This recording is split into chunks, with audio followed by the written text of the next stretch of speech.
23-year-old Mackenzie Lueck was originally from the city of El Segundo in California and was the second of her parents' 4 children and their only daughter. Sports was her big passion: long bike rides down the beach, competing on the swim team, playing water polo, and she was a regular face in the crowds of her team's football games.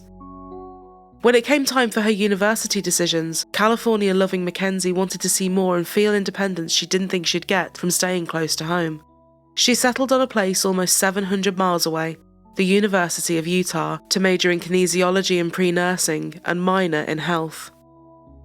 She was accepted into Alpha Chi Omega but quickly consumed much of what little free time she had. Members had to maintain a 2.5 GPA and participate in philanthropic endeavours as well.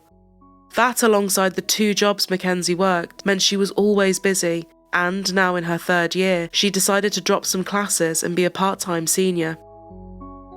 She lived off campus in a little townhouse with her pets, her hedgehogs, guinea pigs, and cat Nova. Her friends said she didn't do anything by halves and could always see the funny side in things, even throwing a birthday party for her cat Nova, with champagne for her friends and a cake made of cat food. She made everyone wear party hats and watch as she unwrapped presents for her. Kennedy was one of Mackenzie's sorority sisters and described her as a nurturer and very loyal. She was always smiling, so much so that when she had braces, she cut into her lips because she smiled and laughed so much. Kennedy said she was one of those people always cooking for you. She wants to make sure you're getting fed. She wants to make sure if you need a drink that you have a drink. It just made her happy to look after people. As the summer of 2019 started to creep in, the already stretched thin Mackenzie was faced with a new tough challenge. She lost someone especially close to her grandmother.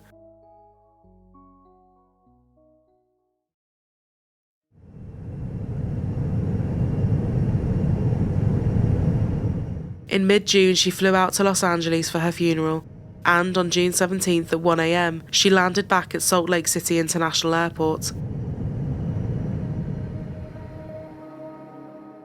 At 2 a.m, she sent her mom a text saying, "Landed. Love you, mama." And just a few minutes later, she was looking for a ride, either using Uber or Lyft. When her mum Diana replied to her, she noticed that the usually blue iPhone message had been delivered as green. Perhaps her phone had died or she was struggling for signal in the busy airport, but her daughter never got back to her. Over the next few hours and into the following day, as more people reached out with condolences and supportive messages, they too were met with silence. However, it didn't seem that odd that she wasn't replying. She did have other things to think about, of course, and probably wanted space. But her old school friend Kennedy said that despite this, something about her friend's lack of response was bothering her. Mackenzie wasn't opening up her Snapchats, there was nothing on social media, and even with the things going on, she felt sure that her friend would have posted something somewhere or replied to at least one text, especially as she knew people would be worrying about her. On June 20th, Mackenzie's dad Greg requested a welfare check. Yeah, I'd like to get, if possible, have a wellness check done on my daughter. And I've been trying to get a hold of her, and her phone just tends to go to voicemail.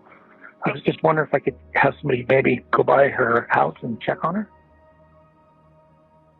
Authorities went to her house and found her car parked outside. But there was no answer and they couldn't see anything through the windows. They started making calls to her friends, her job and her university. She had now missed a very important exam, shifts at work, and a wedding back in California. A week would soon have passed since Mackenzie landed, with still nothing from her. A proper search finally got underway. Police first went to the airport where they found her on the cameras. She had got off the plane, was by herself as she collected her bags, and did not stop to talk to anyone, and no one seemed to be following her.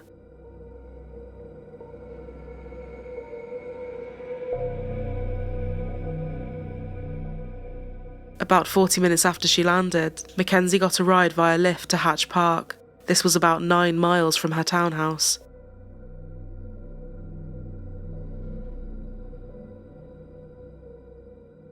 There's a lot of mysteries here. 23-year-old Mackenzie Lueck had just returned to Utah after coming to Southern California for her grandmother's funeral. Her parents said they last heard from her when she texted them after her flight landed safely last Monday.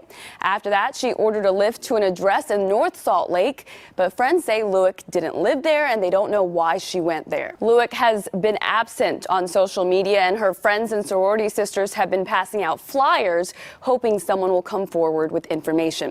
Lyft told CBS News they're actively assisting law enforcement with their investigation and that there were no irregularities with the ride. She was dropped off and the driver continued taking other customers immediately. The family is from Southern California and they're now working to get subpoenas for her phone records to hopefully try to piece some of this together. The Lyft driver had now been found, and he said he did indeed drop her at the park safe and well. She said she was meeting someone.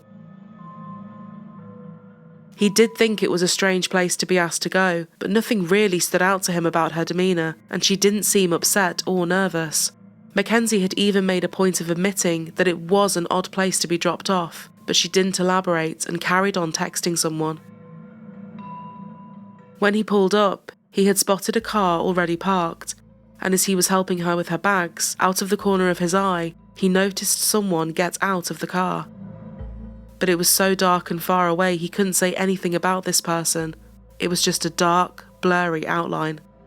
As he got back into his vehicle, he heard voices and said it seemed as if whoever this person was knew Mackenzie. He couldn't remember any words, but there were no raised voices, and it seemed that this person was here to pick her up. He drove off and carried on with his pickups. What he said checked out, all confirmed by his phone data, and police were satisfied he was nothing to do with her being missing. Her friends were concerned that the police were still saying they had no reason to suspect foul play. Huge groups of volunteers were now handing out flyers to every single car that went past, talked to every news outlet, and every single day they were out. Missing posters continue to pepper Salt Lake City streets, hoping to find an answer to the question, what happened to Mackenzie Lueck? We encourage the public to help us answer these lingering questions, such as who is the person she met in Hatch Park? Does Mackenzie have an alternate phone that she has used in the past or is using?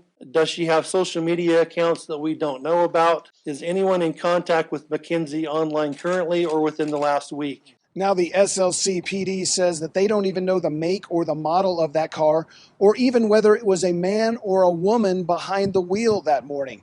They say they have a tip line established. If anyone knows anything, they should call 801-799-4420. And so far, about 125 tips have come in on that line.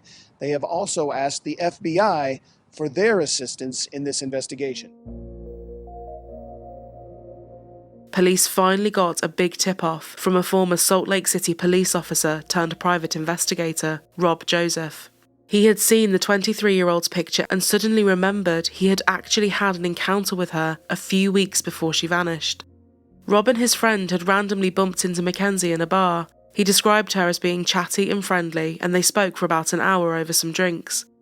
As they talked, Rob said that Mackenzie had told them she had recently joined a dating site called Seeking Arrangement. This site, with almost 50 million users worldwide, advertises itself as the largest luxury dating site for the beautiful, wealthy and successful, billing itself at the time as a platform for so-called sugar daddies to meet so-called sugar babies.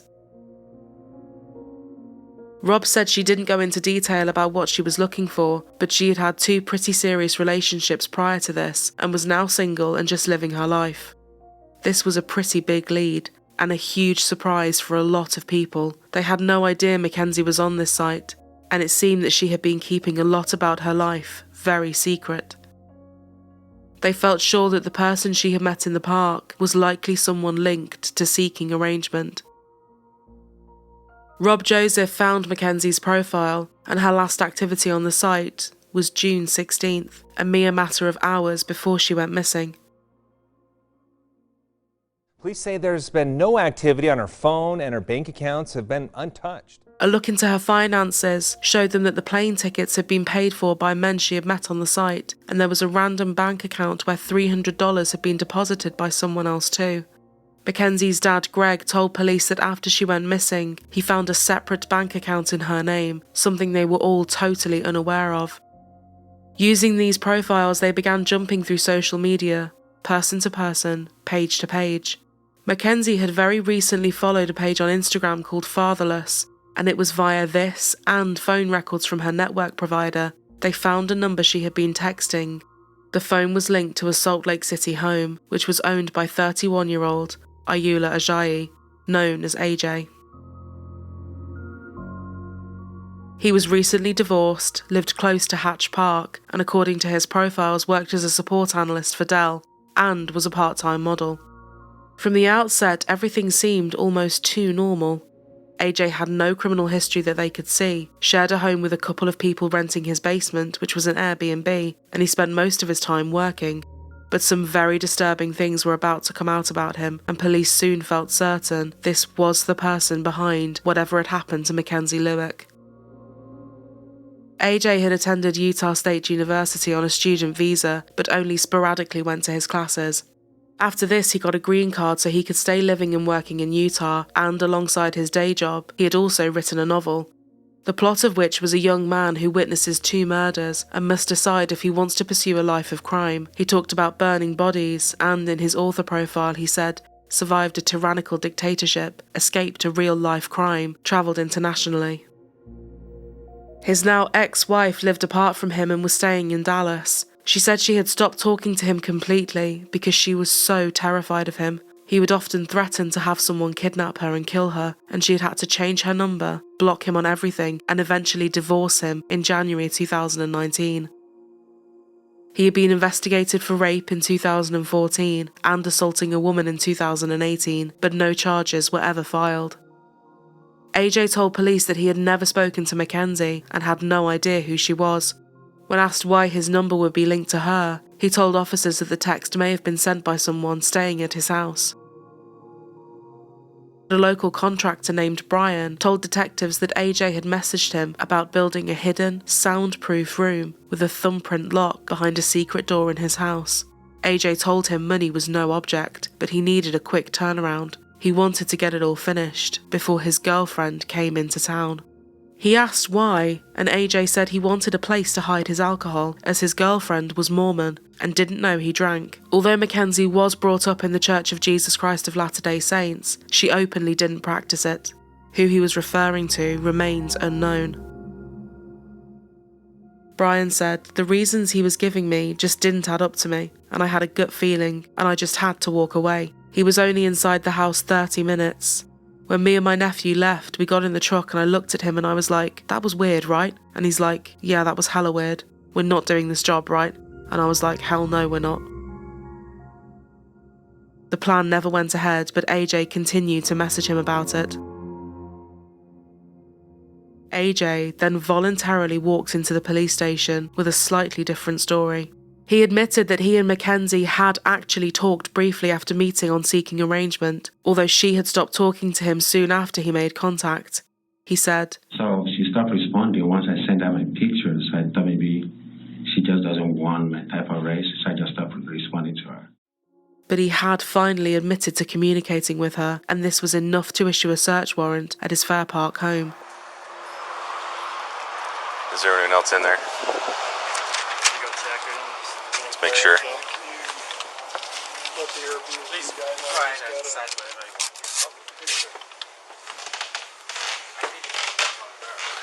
Gloves. They noted that the mattress was missing.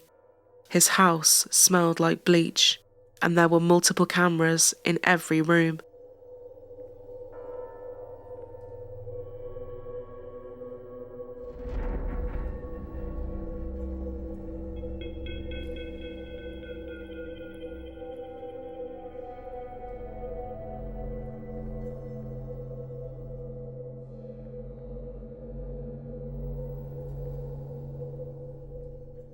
He rented out some of his basement area to a couple of people, and they were asked to leave the property while everything was going on.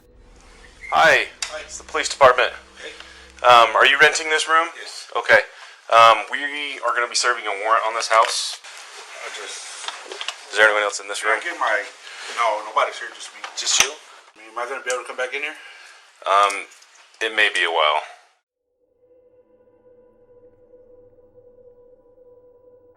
As police searched more, AJ stood outside watching on.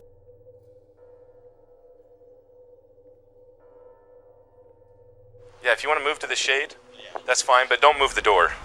Oh, okay. I don't want anything moved. He soon asked if he could go somewhere else, as he didn't want people staring at him.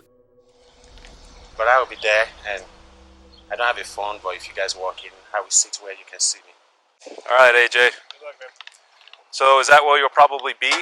Yeah, unless you want me to stay, I'm happy to stay. No, you're welcome to leave if you want to. If we wanted to come talk to you, is that where you think you'll be? Yes. Okay.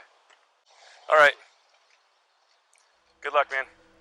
As he walked off down the street, one of his neighbours told officers that they had smelled something horrible around the time Mackenzie vanished, and had looked outside to see him pouring gasoline everywhere. They showed police where they had seen it. They found the remnants of a fire and a huge, freshly dug hole.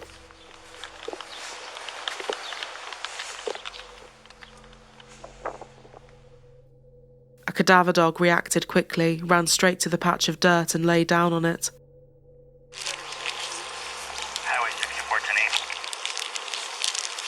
And then here's some more. Well, that's a piece of paper. 1102. But does that look like a bone or? They also found a bone which they quickly determined to be human, and what looked like part of a scalp, with hair still attached. A charred iPhone and some burned clothes lay around too. Hard to determine. I haven't touched anything, but looks like a newer black, possibly Apple phone. They seized AJ's devices, which later turned out to be full of child abuse material, children as young as 4 years old. What's going on, man? So, detectives are ready to talk to you about everything that's going on real fast, so if you want to come, I'll give you right back to the house real quick. But there's Fox News over there. I know, I'm going to drive you back in my car. It's a Camry, so... But We'll stay away from the news. Yeah, we're not going to go by the news. But I don't want my face on the news. I will do that so it does, okay? So stand up real quick. Go ahead. We're just going to... Oh, get you up. Are you arresting me or something? No. Stand up. Then why you're going to be detained for a little bit. You're being detained, but just for a second, okay? I got to put you in handcuffs just while we're driving. Per policy, we're just going to go talk to detectives for a little bit. Why are you detaining me? Because you need to talk to detectives, and I need to transport you back. So my policy says every time someone's in my car, they will wear handcuffs. So that's why they're... But there's a news over there. They can come right back. We're probably not going to take... We'll take you to another spot so you're not by the news. Okay? We just hung up. How did the news find out? Yeah, we were wondering the same thing. I just want to make sure there's no... AJ was found in a nearby park, detained and taken back to the station for another interview. What they found was damning, but there were no test results yet.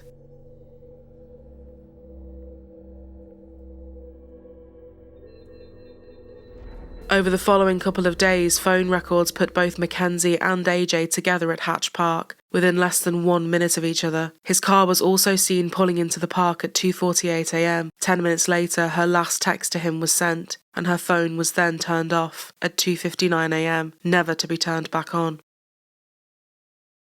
So think about that for a second, put yourself in their shoes, and then start being honest with me.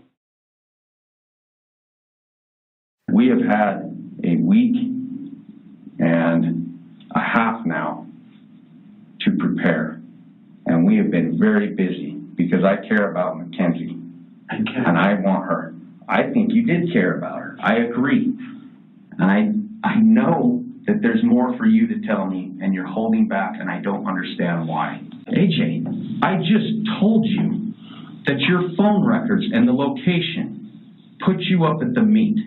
Do you think, honestly, and expect me to believe that you ended that conversation and somehow you and her location end up in the exact same spot? Oh, I'm not doubting you. If I see that too, if I'm in your case, I would be asking myself, what are you asking me right now? It's not a miraculous question. Yeah, I agree with you. Okay. Stuff doesn't just happen. No. Yes, I agree with you. I'm telling you to explain that. And so far, you have not. Well, how do I explain something I don't know? Are you saying you don't know or you don't remember? Because those are two different things, AJ. AJ's phone put him at his home at 3:07 a.m. AJ said to police that they were wasting time focusing on him and they would soon realise it was a dead end. They were closing in though, and the once so confident AJ was starting to seem less so. Finally, his phone gave them a key location. A day after Mackenzie got into his car, he had driven to an area in Logan Canyon, 85 miles away from his house. This finally gave them a place to look for Mackenzie, but the area was massive and it would be a tough task. To their relief, they did not have to look far. In part of the river they found Mackenzie's burned purse, bag, ID cards and some more clothing.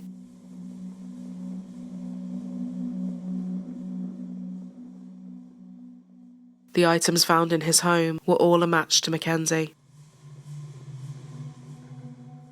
In Utah, a tragic conclusion in the search for a missing college student. Police found the charred remains of 23-year-old Mackenzie Lueck in the yard of the man accused of killing her. Several charred items that were consistent with personal items of Mackenzie Lueck. Other charred material was located, which has now been determined to be female human tissue. Near to where her ID was found, Mackenzie's remains were finally discovered in a shallow grave in a wooded area. It was clear that her arms had been bound behind her back by a zip tie, and some rope was found next to her too. She had a hole in her skull and part of her scalp was missing, which had been found in his home, and the autopsy confirmed she had died from blunt force trauma. We are filing charges of aggravated murder, aggravated kidnapping, and desecration of a body in the homicide of Mackenzie Lueck.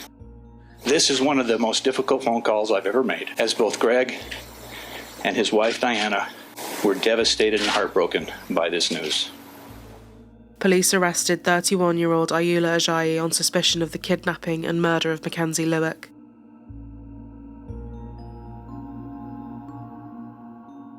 His first hearing lasted only 2 minutes and he did not enter a plea.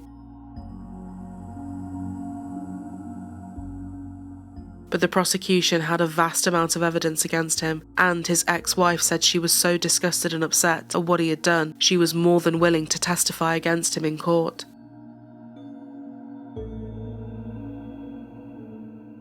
Upon hearing that the death penalty was on the table, the man accused of killing University of Utah student Mackenzie Lueck has pleaded guilty to murder. AJ accepted a plea deal, pleading guilty to aggravated murder and desecration of a human body. In exchange for his guilty plea, some other charges were dismissed. These included aggravated kidnapping and obstructing justice. The plea bargain also resolved other charges he was facing in 2 unrelated cases. He admitted to forcible sexual abuse, assaulting a woman in March 2018, and this was now dropped. And given what they had found on his devices, he had been charged with 19 felony counts of sexual exploitation of a minor. These charges too were dropped. AJ admitted to the court that he had planned on killing Mackenzie before he even met with her that morning. Before he left his house, he turned off all of his security cameras, and once he and Mackenzie arrived back at his home, he tied her hands behind her back and started strangling her. Mackenzie put up a fight and begged him to stop, but he threw her onto her stomach and used a belt to carry on choking her. She had died of blunt force trauma to the head, but he did not go into detail about this. He then burned her body and buried her in his backyard, before digging her back up and moving her out to the canyon.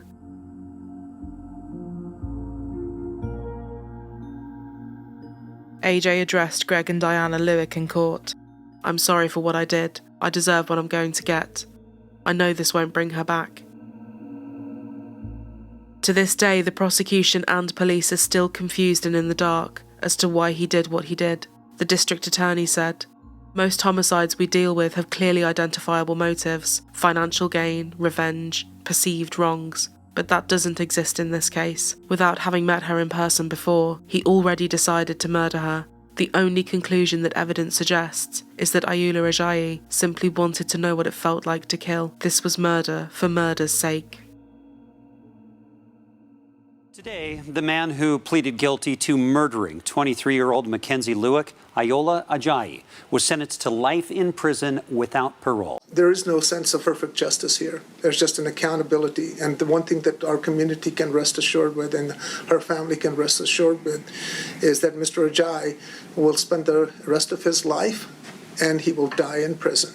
Though the process is over, the memories and the scars for the Lueck family will always remain. We are blessed and honored to have Mackenzie in our lives for the last 23 years.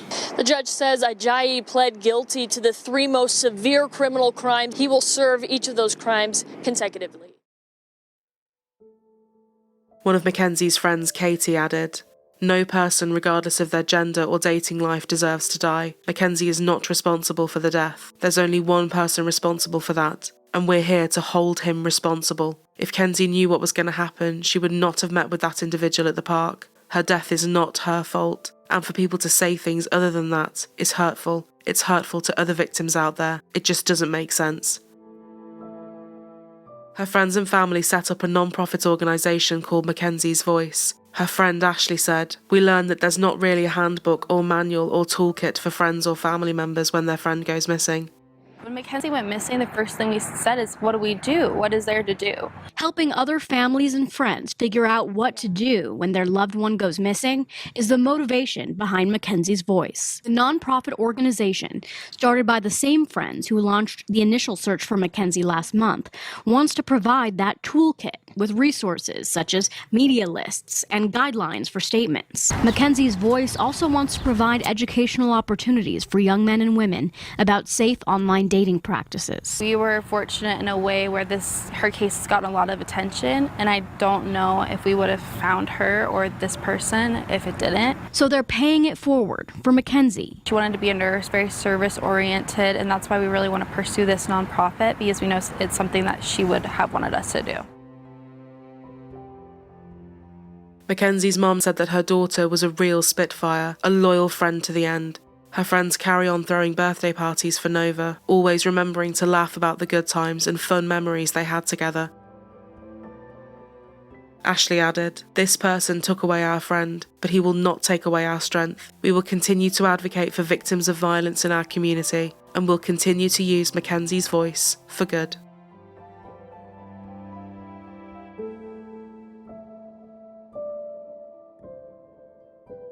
Thank you all for tuning in. If you'd like to support our channel and help us to continue to make content, please don't forget to like, comment, share and subscribe. It helps us so much and we really appreciate it.